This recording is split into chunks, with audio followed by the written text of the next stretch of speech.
Hello, this is the weekly Zera Shimshon Shir. I'm Yosef Lang. Sorry if I missed last week, but I was extremely busy with my Safras business and other things. Anyway, here we are in Parsha Kisavoy, and he starts. I'm going to do a very short one, and with the Segula. Okay, it's Yud Zayin Elo, the 17th of Elo, Tafshin Pei. Okay. And here it says, "Vayiftach Hashem lechas oitzara hatoiv." Hashem will open for you His storehouse of goodness. Es hashomayim, where it all comes from heavens, to provide rain, laseis mataratzacha beitai, to provide rain in your land in its time. V'levorich es kol ma'aseh yadecha, and to bless all of your handiwork. So the Zera Shimshon, it brings this pasuk and explains it with the Gemara and Tainus. Omer Zal b'midrash in Zion and the Gemara and Tainus of Chesom and Beis. What does it mean? Olevorich is called ma'aseh yadecha. Shafilu prutav shebekis mizbareches by. So even the smallest amount of money that you have in your wallet, which is a pruta. That's a question about how much it exactly is, but it's a very small amount of money, but it could buy you some food. Kasha, my kasher inyan matar artzacha impruta shebekis. What's the connection between the rain falling in your land and what the money, that little money that you have in your pocket to buy food? In Kimbay Shapir Meforshim, says, if it's like the explanation of the different commentaries, im yitain matara beitai tiyatavo abazal, that if the rain comes in its proper time in Eretz Yisrael, then the produce will be cheap. And that's how you get the blessing on the money that's in your pocket. So why is that? That's difficult. So let the pasuk be quiet.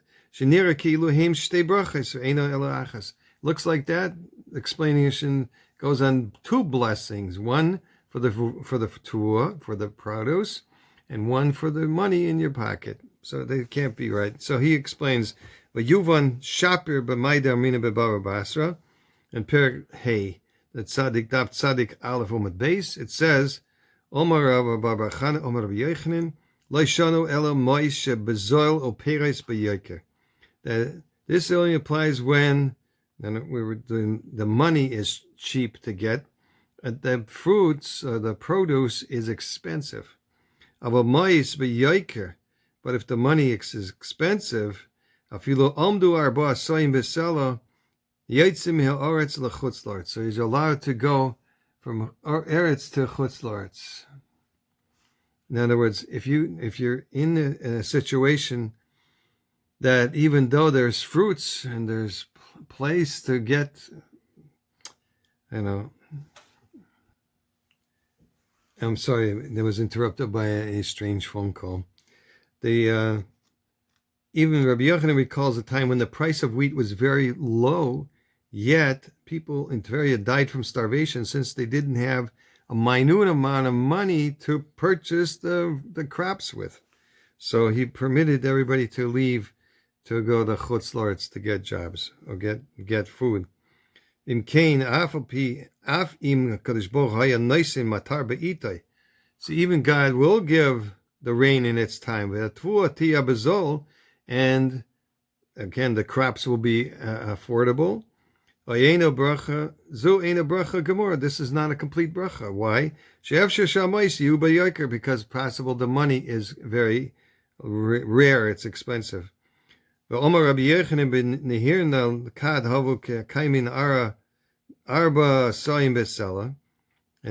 Yochanan said, it appears to me that if there was 4 saw, about 4 bushels worth for a selah, selah is a certain amount of money. It's a decent amount of money.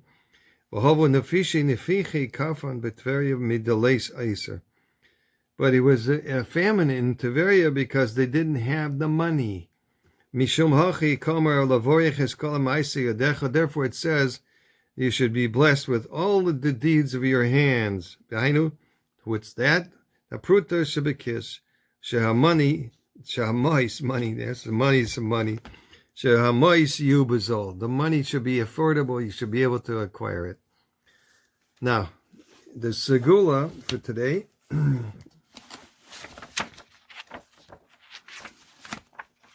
is a story, as many people know, deciding to begin a learning seder in Zer Shimshon and actually following through with one's intention can affect a person's situation in numerous ways.